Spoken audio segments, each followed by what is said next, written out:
Super bet blitz championship 2023 Carlsen കളിച്ചൊരു മനോഹരമായ game കണ്ടാലോ.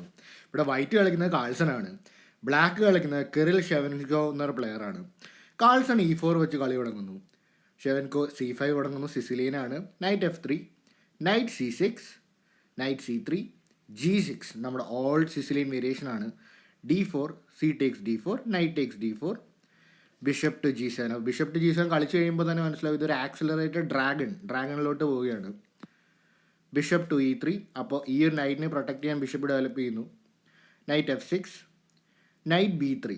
ഒരു പക്ഷേ ഇവിടെ മോസ്റ്റ് പോപ്പുലർ മൂവ് ഇവിടെ ബിഷപ്പ് ടു C4 ആണ്.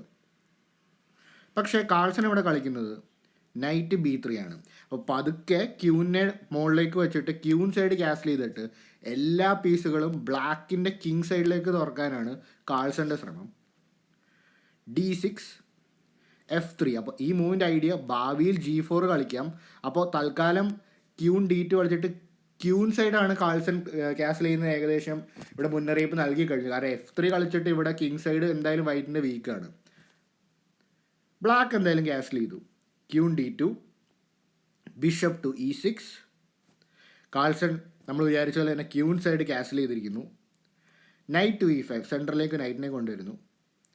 ഇവിടെ ഒറ്റയടിക്ക് G4 ഒന്നും നടക്കില്ല. കാരണം എന്താണ്, വെറുതെ ഈ ഒരു പോൺ നഷ്ടപ്പെടും.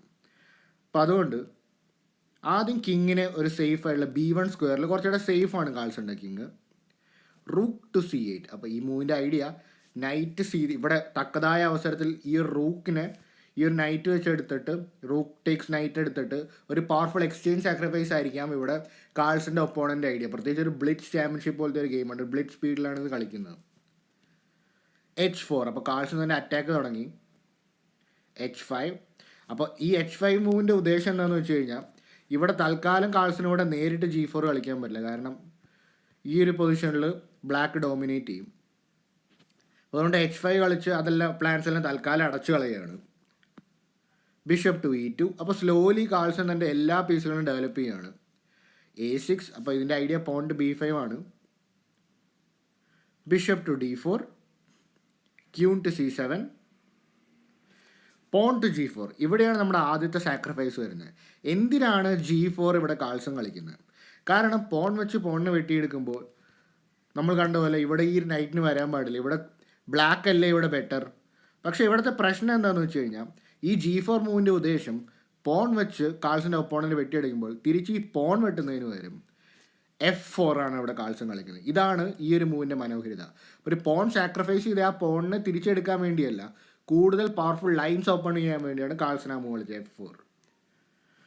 ഇവിടെ നൈറ്റ് C6 കളിക്കുന്നു. ഒരു പക്ഷേ ഇത് കുറച്ച് പാസീവാണ് ഈ നൈറ്റ് C6 പോകുന്നത്.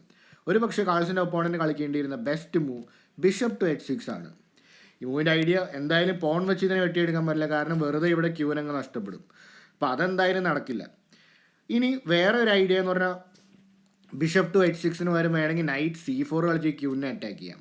പക്ഷെ ഇതൊന്നും പോവാതെ കാൾസൻ്റെ ഒപ്പോണൻറ്റ് കളിക്കുന്നത് നൈറ്റ് C6 ആണ്. തിരികെ ഈ ഒരു ബിഷപ്പിനെ അറ്റാക്ക് ചെയ്യുന്നു. ബിഷപ്പ് ടെക്സ് നൈറ്റ് കളിക്കുന്നു. Bishop takes bishop, knight D5. അപ്പോൾ ബ്ലാക്കിനെ സംബന്ധിച്ച് ഈ ബിഷപ്പ് ഭയങ്കര പവർഫുള്ളാണ്. അതുപോലെ തന്നെ ക്യൂവിനെ അറ്റാക്ക് ചെയ്യണം. അപ്പോൾ എന്തായാലും ഇവിടെ ബിഷപ്പ് ടേക്സ് നൈറ്റ് കളിക്കേണ്ടിയിരിക്കുന്നു. ഇവിടെ പോൺ ടേക്സ് ബിഷപ്പ്, ഇവിടെ നൈറ്റ് D4 വരുന്നു. ഇവിടെ ഒരു ട്രിക്കി ലൈൻ ഉണ്ട്. ഇവിടെ വൈറ്റ് കുറച്ച് ആർത്തി പിടിച്ച് ഇവിടെ ഇങ്ങനെ ഒരു ലൈനിൽ നൈറ്റ് വെച്ച് നൈറ്റ് വെട്ടിയെടുത്ത് കഴിഞ്ഞാൽ ഈ ഒരു ലൈനിലോട്ട് പോയി കഴിഞ്ഞാൽ ഒരു പീസൊക്കെ കൂടുതലാണെന്ന് വിചാരിച്ചു കഴിഞ്ഞാൽ ഇവിടെ ബ്ലാക്ക് ഇവിടെ വിന്നിങ്ങിലോട്ട് പോകും. കാരണം എന്താണ്, ക്യൂൺ ടേക്സ് C2 ചെക്കാണ്. കിങ് ഈവണിന് ശേഷം ഈ ഒരു ബിഷപ്പൊക്കെ നഷ്ടപ്പെട്ട് ഇവിടെ ബ്ലാക്ക് ആയിരിക്കും ജയിക്കാൻ പോവുക. അപ്പോൾ ഇങ്ങനെ ഒരു ട്രാപ്പിലേക്ക് ഒരിക്കലും കാൾസൺ വീഴില്ല. അതുകൊണ്ട് തന്നെ നൈറ്റ് ടേക്സ് D4 ഒന്നും കളിക്കുന്നില്ല. അതിനു പകരം ബിഷപ്പ് ടേക്സ് G4 കളിക്കുന്നു. ഈ ഒരു റൂക്കിനെ അറ്റാക്ക് ചെയ്യുന്നു. ഈ ഒരു ഗെയിമിൻ്റെ പ്രത്യേകത എന്ന് വെച്ച് കഴിഞ്ഞാൽ കാൾസൻ്റെ ഈ ബിഷപ്പ് ഈ ഒരു റൂക്കിനേക്കാൾ ഫാർ സുപ്പീരിയർ ആണ്. അപ്പോൾ ഈ ഒരു ബിഷപ്പ് ടേക്സ് റൂക്ക് കളിച്ചാൽ പോലും മറ്റേ റൂക്ക് ഈ C8ലേക്ക് വരാൻ ഇവിടെ ബ്ലാക്കിന് ഒരു മടിയുമില്ല.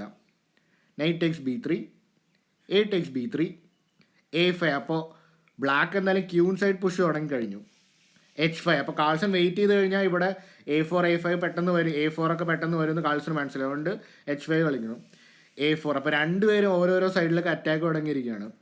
H takes G6. പക്ഷേ കാൾസൻ്റെ കൗണ്ടർ പ്ലേ വളരെ പെട്ടെന്നാണ് കാൾസന് ഇവിടെ പീസുകളും അറ്റാക്കും എല്ലാം പെട്ടെന്ന് വരുന്നത്. A takes B3, C takes B3, rook to A8. അപ്പോൾ പയ്യെ ക്യൂനെയും കൂടെയും കൊണ്ടുവന്നിട്ട് ഫോഴ്സ്ഡ് എക്സ്ചേഞ്ച് അല്ലെങ്കിൽ മെയ്റ്റ് ആണ് ഇവിടെ കാൾസിൻ്റെ ഒപ്പം ശ്രമിക്കണേ. പക്ഷെ ഇവിടെ ഒരു സിമ്പിൾ മൂവിൽ ക്യൂൺ ടു H2 ശേഷം കാൾസിൻ്റെ ഒപ്പോണിന് കളിക്കാൻ ഇവിടെ ഒരു മൂവില്ല. കാരണം ഇവിടെ ശ്രദ്ധിച്ചാൽ മനസ്സിലാവും, ക്യൂൻ H7 ചെക്ക് മേറ്റ് തടയാൻ ഇവിടെ ഒരു വഴിയില്ല. ഇവിടെ H8 തടുക്കാൻ ഒരു പക്ഷേ ബിഷപ്പ് ഉണ്ടായിരിക്കാം, പക്ഷേ H7 തടുക്കാൻ ഇവിടെ ഒരു മൂവില്ല. ഇവിടെ എന്ത് ചെയ്താൽ ഇവിടെ വേണമെങ്കിൽ റൂക്കിനെ ഇവിടെ വെറുതെ സാക്രിഫൈസ് ചെയ്യാന്നേ ഉള്ളൂ. പക്ഷേ ഇവിടെ ഒന്നും തന്നെ ഇല്ല. കാരണം എന്താണ്, ഈ ചെക്കുകൾക്കൊക്കെ ശേഷം ഇവിടെ കിങ് വളരെ സേഫാണ്. അപ്പം അതുകൊണ്ട് തന്നെ ഇവിടെ ക്യൂൻ H2 ശേഷം ഒരു മൂവ് തന്നെ ഇല്ല. അതുകൊണ്ട് ബ്ലാക്ക് റിസൈൻ ചെയ്യണം. കാൾസൺ കളിച്ച അതിമനോഹരമായൊരു ഗെയിമായിരുന്നു. നിങ്ങൾക്ക് ഈ ഗെയിം ഇഷ്ടപ്പെട്ടു എന്ന് വിശ്വസിക്കുന്നു. അപ്പോൾ കൂടുതൽ ഇൻട്രസ്റ്റിംഗ് ഗെയിംസായിട്ട് നമുക്ക് വീണ്ടും കാണാം. അടുത്ത വീഡിയോയിൽ കാണാം.